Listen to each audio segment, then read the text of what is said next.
If you've ever been cheated on, this video is not about blaming you. This is about waking you up to a game that's being played so that you can move differently. Healing is not just about feeling better. It's about becoming harder to be played with. Welcome to Heal the New Sex, where we discuss all things healing, self-love, and relationships. My name is Smithy. I'm a licensed therapist and coach, and I want to talk about what men who cheat, what they know about women. But before I do, I have a Healing for Heartbreak course that will be on May the 2nd at 12 p.m. Eastern. If you are going through a divorce or a breakup, or if you're thinking like, Samithia, I know I need to leave this relationship, you are going to want to attend this course. The link will be in the description and the first pinned comment. So let me hop right in. Men who cheat, they know this. They know that there will always be a woman. There's always going to be a woman available to accept them after they've cheated. And it may not even be the woman that they've had the affair with, or the woman or the girl that they cheated on you with. It may be a woman who is not necessarily better than you. She's not wiser than you. She's not prettier than you. She's not, we see this whole Meg Thee Stallion situation. Many women are like, how could he cheat on her? How could he cheat? Like, she's this, she's that. Because it didn't matter. Because men know that there's always going to be a woman available to them. I had this conversation with a client earlier today. She was like, I feel like if a man does one of us wrong, it should be that he's done all of us wrong. But the truth is that many women, they'll just say, oh, that was in his previous relationship, and accept him. And men know that. Men know that there's always going to be a woman available to them. So essentially they can engage in deceit, they can betray, they can break the hearts of many women, and there may be another woman ready and willing to be in relationship with them. So when a man cheats, he's not always thinking, I hope I don't lose her. He's thinking, I'll be fine either way. And that mindset gives him audacity. You ever known a man that was a chronic cheater? He cheats and cheats and cheats and cheats and cheats. But guess what? If there weren't women available for him to cheat with, he wouldn't have the ability to cheat. So we as women have to look at, why are we willing to accept men that have hurt another woman, especially in this way? Now, the truth is, especially for women, we are taught to be very accepting and very accommodating, and you shouldn't judge someone for their past, but you really should. This shows a man's character. And while some men may change, you have evidence of a character flaw. And I know before you say it, because you'll be like, Smithy, we all are working on something. We may all be working on something, but the severity and level in which we're working on something is very different. Okay, all right. Number 2, this man knows that some women value money over character. I know you've heard on the other side of the internet, well, I'd rather be crying in my Mercedes than my Mazda.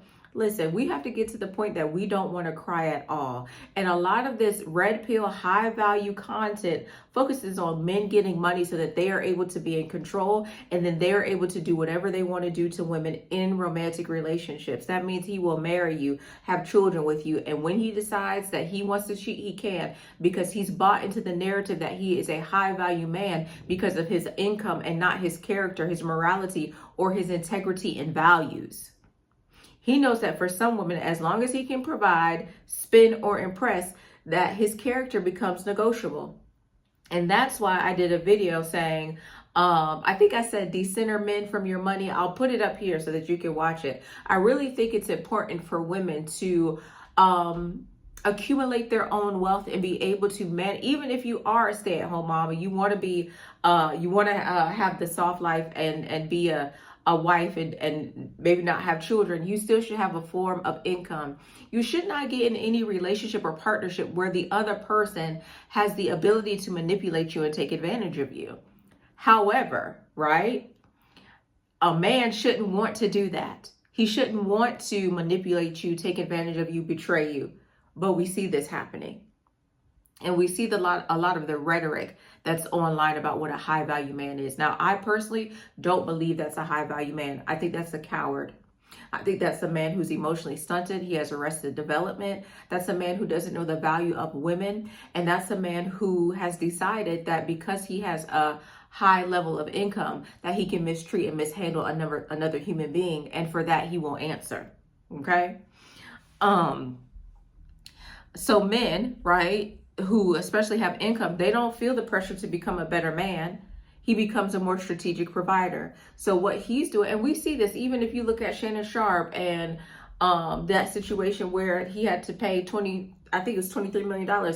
He's still doing his podcast. It's as if, okay, paid the money, but I still get to go on. And there's still going to be women who want to be with him. It has impacted his podcast numbers, whether it's on, I think it's Club Shay Shay or the other one that he does with Ocho Cinco. And it's not just men who cheat, it's men who engage in abusive behavior know this about women. They know that there's going to be a woman who wants to be with them, especially if they are a man of income and means. And let me tell you this, it doesn't have to be a millionaire. It could be the man who owns the local cigar bar. It could be the man who is a minister. It could be a man of influence. He may not even have income, but he knows that there's always going to be a woman available to me. He knows that there's some woman that's going to value the money that I bring than versus my character.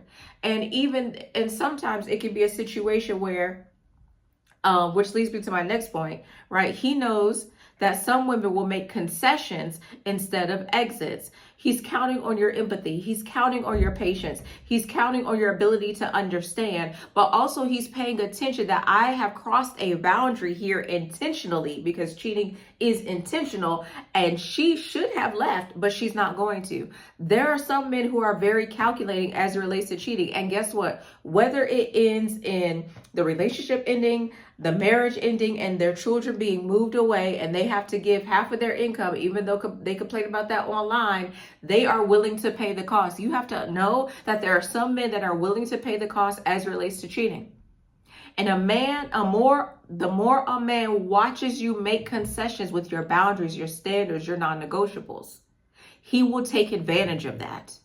And so this man is counting on you being empathetic and being patient, on you understanding that, I don't know if I can be monogamous. You need to be very intentional about listening to the things that a man will say. A man will always announce the play before he does it. He's telling you about an ex. He's telling you about this coworker at work that's flirting with him. He's not telling you that just so that you know. He's telling you that to check the temperature, to see how you respond. Do you ask him, well, why are you entertaining her? And why do you feel comfortable bringing that conversation to me? Do you tell him, like, I don't feel comfortable with you being around her? Does that stroke his ego and his pride, but he brings it to you because he's trying to gauge a reaction from you? All right? So instead of leaving when the boundary is crossed, you start negotiating your pain.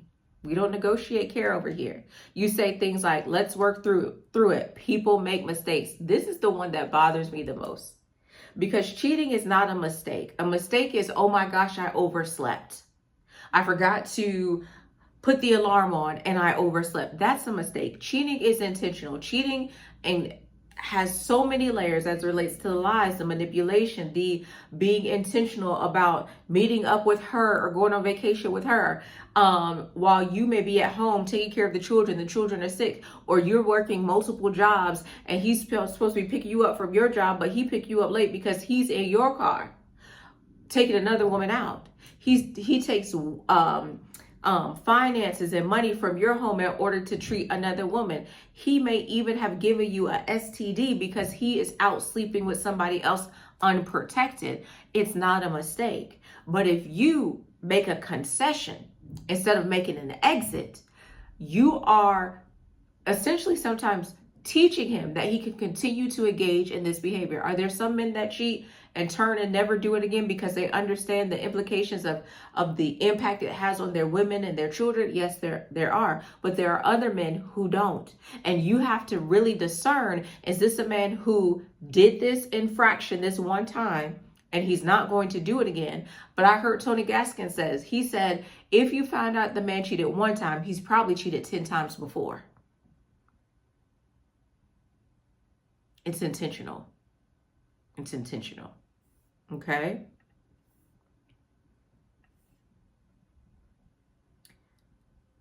The other thing, he knows many women don't vet. They just believe what he says. A lot of women are dating based on words, potentials, and feelings.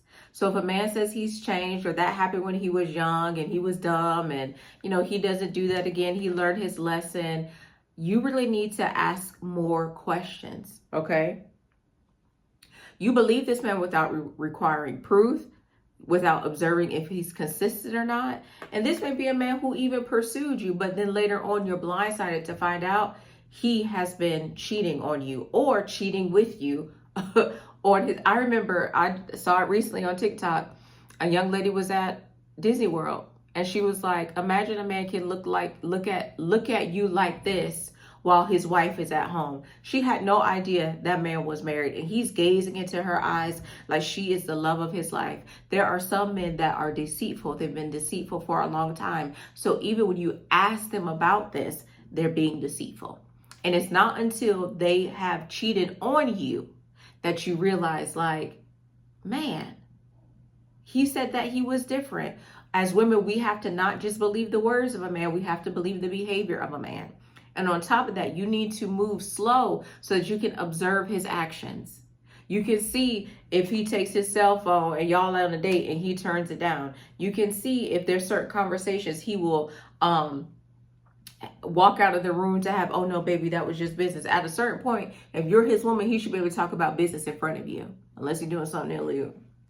And then you don't want no parts of that. But why you dating a man doing something illegal? Okay? Right? You don't know, you've never been around his friends or his family or his home and these type of things. That's a man that's living a double life. He's living a double life. Okay? You have to vet him. Don't just believe a man, vet him.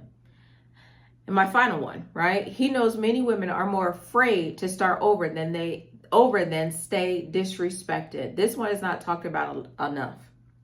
He knows that for many women, the fear of being alone, starting over, or losing time is stronger than the standard for how they should be treated. And many women have built this lifestyle with the man, and so they value the lifestyle over how they're being treated in the relationship. And if you are that type of woman, you definitely need to be at the course on May 2nd. You cannot allow a man to continue to disrespect you because you fear being alone, because you fear starting over, because you feel like you can't financially take care of yourself and your children. You definitely can. You definitely can.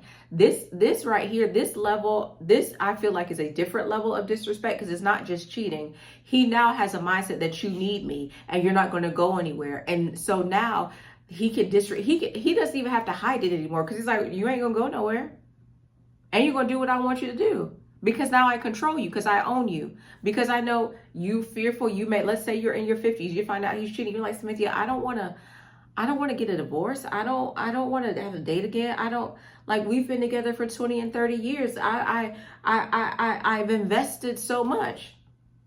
But meanwhile, this man just cheats and does whatever he wants to do until the day he gets sick, because we've seen that before. And now you a hospice wife. So he lived a life the way he wanted to. He caused you anguish. He disrespected you. He had people in the community looking at you like, oh, that's so white. Oh, that's so girl. No. So even after cheating, he believes there's a chance he'll stay. Not because he deserves it, but because you're too scared to leave. And fear will keep you in places that love never should. And love never would. And there'll be a man lying to you in your face, telling you that he loved you. Meanwhile, he's disrespecting you with somebody else. He's coming in late at night. He turns his, y'all have, what is that thing? His location. He turns his location off. Oh, baby, I must have been in the No, you wasn't in no Best Buy. No, AT&T and Verizon wasn't off network. He's cheating. Oh, baby, I got to work late at night. How you got to work late at night? And y'all close at 6 o'clock and they lock the building. Ain't nobody working late. What you working late at night for? You go to he's telling you he's working late at night, but then he not even in the location of where his office is supposed to be. He's telling you that he needs to travel out of town, but meanwhile, there's no business trip for him to be out of town. He's telling you he going to a train, and meanwhile, he hanging out with the other woman. He's being deceitful. Many men don't believe that women will leave them. And that's why I'm proud of Meg. I'm proud that she left, because when Clay cheated on her, cheating is Russian roulette, and men don't feel like they're going to lose. And even with Russian roulette, you're supposed to lose. They don't feel like that, because they know whether you leave, there's still going to be a woman. I'm not going to like women. And this could be a man who cheating on you, facing a life sentence, go to prison, and he'll be in prison writing prison letters to all type of women. And they'll be answering him, putting money on his books. And when he decides to get out, I think I even saw this on, wasn't it not 90-day lockup or whatever? Man was with one woman cheating with another, and he got out of prison. He got one woman waiting on him, and then he going over to another woman. And I know it'd be like, Smithy, I would never be with a man out of prison. That's true. But we see this in all different types, all different layers of our society. But men know these 5 things. They know that, you are not likely to leave. And there's even conversations where men will say, women are built differently, they love differently, so that you are supposed to love someone who would hurt you and deceive you and manipulate you like this. And then sometimes I've even seen is that men don't even do the work to really repair. There is a lot of work that a man has to do in order to repair. Why don't you just trust me? I told you to. No. There's work that needs to be done when an infraction like this happens, when a betrayal like this happens, when a manipulation like this happens, when a deception like this happens. A man has to do his repair work. And it may take 1 to 2 years in order to build trust. And he has to be transparent. So if you with a man and you've been cheated on and he doesn't want to be transparent with you, he feels like he doesn't have to be accountable to you, and he's not doing the work to repair, run. Because while you can forgive him, it takes active work in order to rebuild the trust that was broken. And just because he said he was sorry and you forgave him doesn't mean he doesn't have to do any work. He has to. All right. Just as a reminder, course tomorrow, May the 2nd at 12 p.m. Eastern, 11 a.m. Central, not Central, that's a vitamin, 11 a.m. Central, 9 a.m. on the West Coast, 6 p.m. in Germany, 5 p.m. in the UK. I got one of the UK girlies on there, so I'm excited to see y'all tomorrow. This is Healing and Sexy. My name is Samithia. Talk soon.